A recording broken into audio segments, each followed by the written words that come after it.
Hey guys, welcome back to Maelstrom Gaming Studios. I'm Craig. And I'm Sam. And today we are going over everything you need to know on how to start Tyranids in 2022.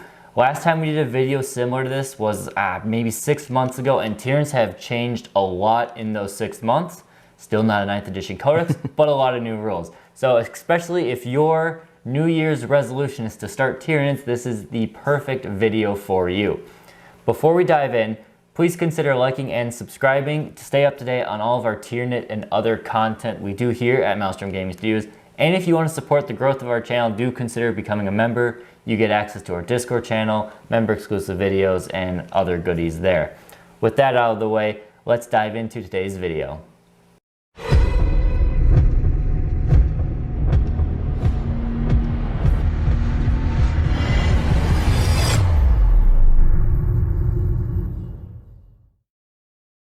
So in today's video, a little overview of what we're going into. We'll start with what books you need. What are the current books for the Tyranids starting 2022? We'll go over some playstyles because that could determine what you buy and what you don't buy in terms of your first models, your first books and things like that. We're going to review the Start Collecting box. We still have an old Start Collecting, not a Combat Patrol, and we'll see, in today's meta and everything, is it still a valuable pickup for the Tyranids? Some key units that you'll want to probably buy first besides potentially Start Collecting. We'll definitely focus on ones that work for all play styles, but we'll dive into that then. We'll touch on Forge World because it is an interesting topic for the Tyranids, and then we'll wrap it all up with a conclusion. So let's start with what books you will need to play Tyranids currently. So Tyranids have a lot of books that they need right now. You need your Codex, you need Rising Tide, you potentially need the Imperial Armor Compendium, you need Chapter Approved 2022, you need the Core Rulebook, and you need White Dwarf 471, also potentially if you want to play Crusher Stampede. Yes. And this is probably going to be the state for quite a long time because it doesn't look like Tyranids will be getting a Codex until fall of 2022, which probably will consolidate a lot of that information into one Codex, but until then, you're going to need to carry a lot of books with you to every pickup game. It is an interesting thing to point out that I don't know what they're going to do with the Codex with the having Rising Tide stuff. Will they consolidate all of this into one book, or are they going to be, cheap and only consolidate some of it into one book? Yeah, so all these books, we are still the 8th edition Codex. It is a lot going on. And then the one note on the asterisk of Chapter Approved 2022. The time this is being filmed and probably when this is initially released, we have not received Chapter 2022 yet. It could bring big changes to the Tyranids in terms of points. I don't foresee anything too drastic, but if there is, we will have a pinned comment in this video, and it will list any key changes that might come about from Chapter 2022. Other than that, you'll need that one when it comes out, and hopefully that's soon. Yep. So those are all the books. Now, there are play styles to consider. There are 3 main play styles that I'll kind of group them into when it comes to playing Tyranids. The first one is currently the Balanced Leviathan, as I like to call it. This is using all of our new rules from the Warzone Rising Tide supplement book. Gives us, specifically for the Tyranid Hive Fleet, new rules, new stratagems, new abilities, warlord traits, actually decent warlord traits and relics to choose from. And it's probably the most competitive way to play Tyranids right now. Unfortunate you can't use any of the other 5 or 6 Hive Fleets we have. You're stuck with this one, but it is a very balanced. If you want to bring some small, medium, and big bugs, everything works out in Leviathan there. The next one, as Sam mentioned, is the Crusher Stampede. This is the newest addition to the Tyranid rule set, and it can be found in White Dwarf 471 or online probably. Google it.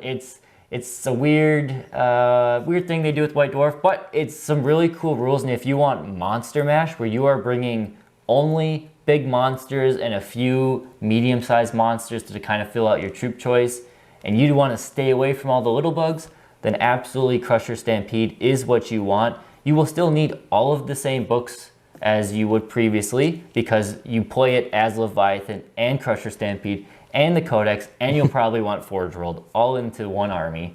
So it's a lot, but a lot of people play Tyranids for the big monsters, and this is a perfect way to do it. Alternatively, if you want to break from those play styles, you could do a mix and match sort of hive fleet where you play some of the older hive fleets that are just far below the power scale. We have custom hive fleets and stuff there. And that's really, you're not necessarily looking to play and win tournaments. You just want to use some models, have fun. Probably for Crusade. Could be perfect for some Crusade in there too. Mainly, what you will see from other Tyranid players are the top 2 lists or the top 2 playstyles. But note that this is also an option if you just want to mess around for a bit. So now we have the Start Collecting for the Tyranids. Currently, it is one of the cheaper Start Collecting boxes, and you get 3 units out of it. You get a decent HQ choice in the Broodlord. He is a psychic and combat support character. You get 8 Gene Stealers, which I know seems like a weird number. Thankfully, it seems like based on a lot of the math people are doing, 16 Gene Stealers is a solid amount to bring. So having 2 boxes of 8 is a good number. You get 1 big multi-part snake, as I like to call it. You can build the Trigon Prime, which is just the HQ, or not HQ, the Synapse version of it, or you can build the Moloch. The Trigon Prime are really powerful close combat beasts. They are fast. You can deep strike them if you want, and if you deep strike them, you can basically they act as a transport. So a lot of variety in those ones. Personally, they're one of my favorite models. I would rank them kind of middle B tier right now with how competitive they are, but a lot of fun. You can also do the Moloch, which is a deep striking missile basically. It can do a lot of mortal wounds to enemies nearby. And if you're playing Crusher Stampede, you probably do want to consider bringing one of these because it is one of the best objective stealing units in 40K right now with all of the rules that they have. Right. Now, would you buy it? Would I buy it in 2022? I would say yes for most players, unless you are playing Crusher Stampede and you have no desire to play anything else. Because the Broodlord is not the best pick in a Crusher Stampede, and you can't bring Gene Stealers. Right. So I would say unless that, yes, you can get some great discounts. So you can almost get this 50% off. So standard MSRP is $156 if you buy everything separate from GW, which I say is never do that because you spend a lot more money than you have to.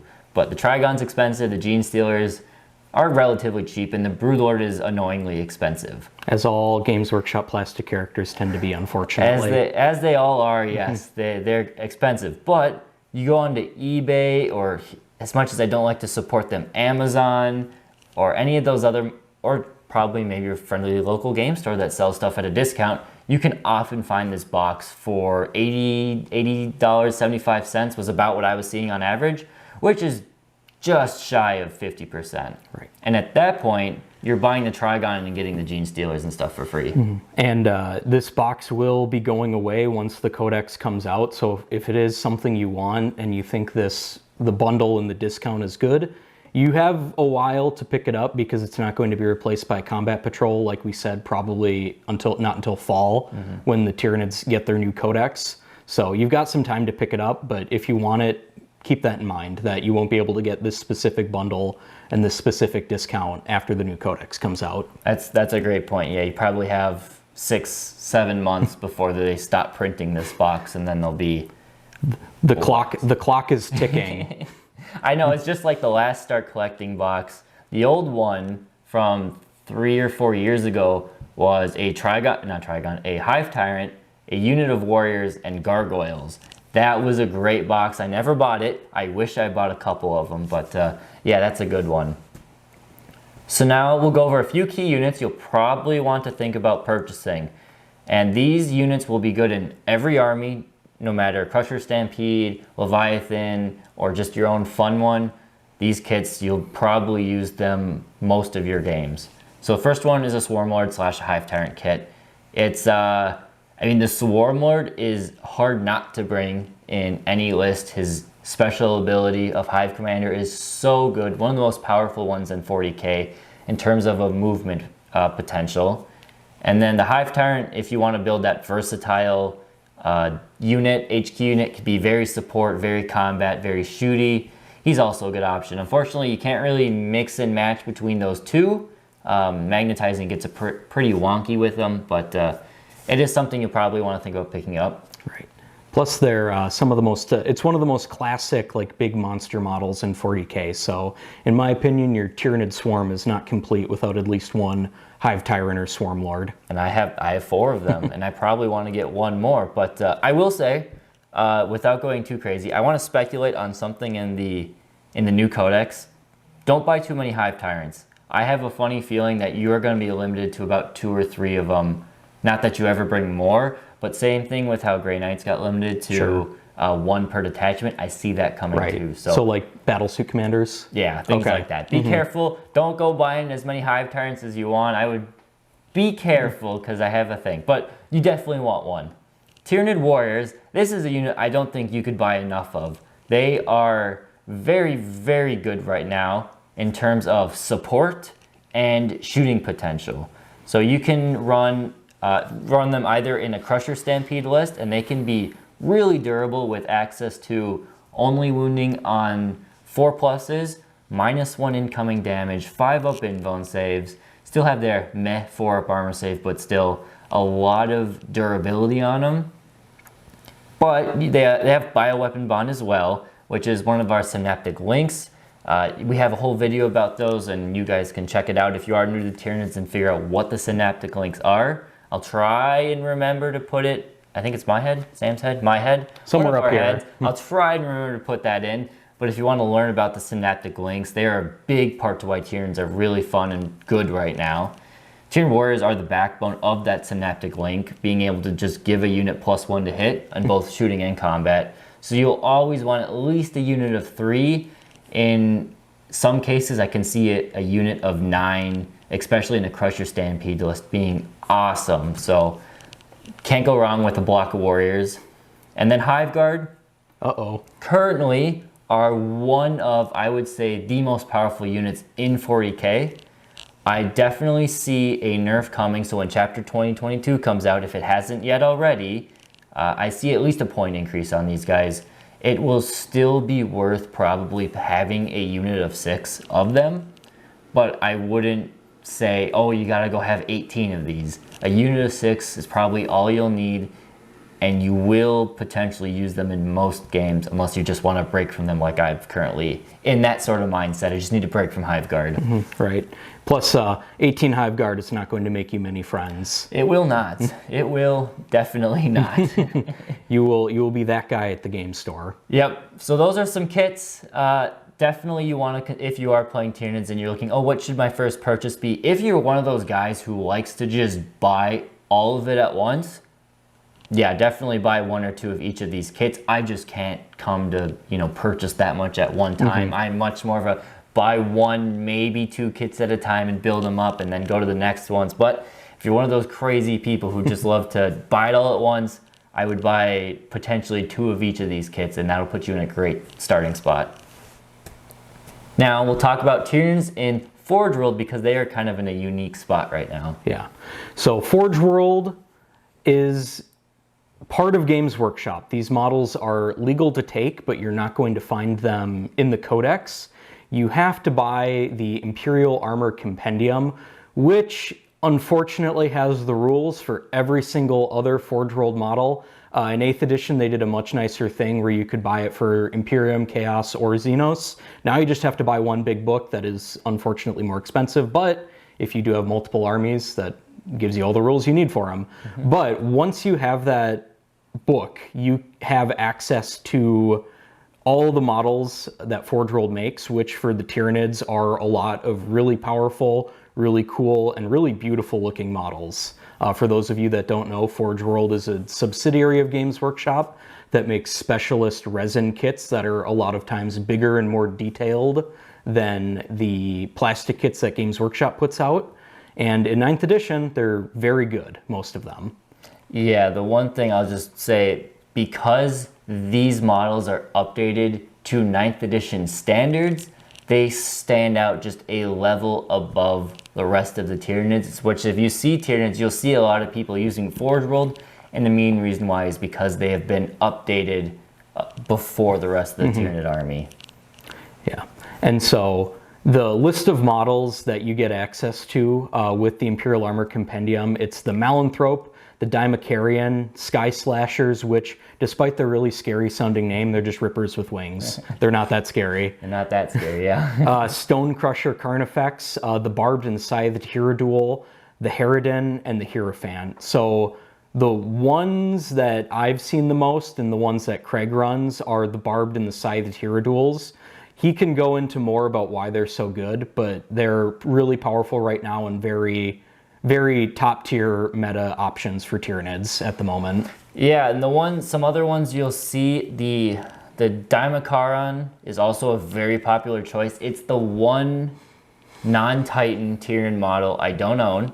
I'm working to get one. They're just like the problem with Forge Worlds. The stuff is expensive and a lot more expensive than already the plastic Tyranids monsters, which is a problem in and of itself. A lot of people don't use Forge World because of that, so try to balance it out, saying you don't need Forge World, they're really good right now. Right. The other ones that are really popular, as Sam mentioned, the Hierodules are great, but the Harridan, which is our Flying Titan, is currently one of the best, if not the best, Titan in the game for its point value. Maybe that'll change in Chapter Approved 2022. Main reason is it's a Flying Titan that can fit in your deployment zone, and because it can fit in your deployment zone turn 1, you can activate it and just cause a whole bunch of shenanigans. I did see Frontline Gaming, who hosts LVO, they did rule, they overruled the Harridan and said it cannot activate on turn 1, even if your model can fit. If you try to do like a model for advantage type thing, they said no Harridans moving on turn 1. If more tournaments adopt that, they'll become less prevalent, but right now you'll see a lot of people using the Harridan because it is so good. Hierophant is in that same state where it can't because of how big it is activate on turn 1 in a standard game. But it's still a really cool model. And when you say activate, do you just mean like move and shoot? No, it just has to... I gotta remember, it might be able to shoot, but yeah, typically if it can't fit in your deployment zone, you still deploy it, even if it is outside your zone, and it just has to sit there for one turn. I don't think it can shoot. It could fight if something charged it turn 1, but I don't think it can... If someone correct me in the comments again, I don't have the Titans, so I don't really deal with those rules, and I don't commit them to memory yet.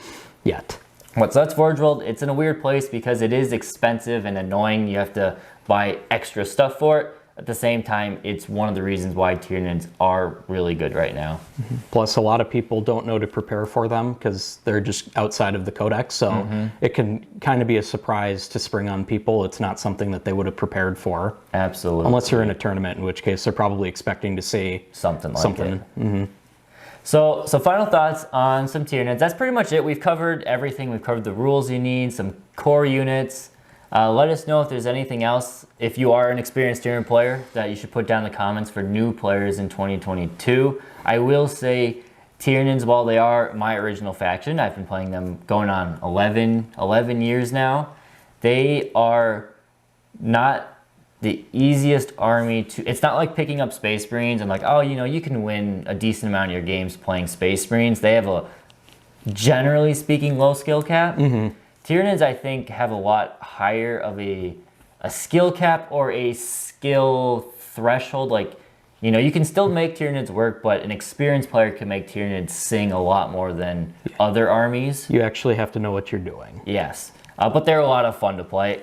If you like painting, they're a lot of fun to paint. They're not difficult. I'd say they're probably the easiest faction to paint outside of maybe a mechanized guard list or Necrons. Necrons are okay. Necrons are the easiest faction to paint. Tyranids, I think, are the second easiest.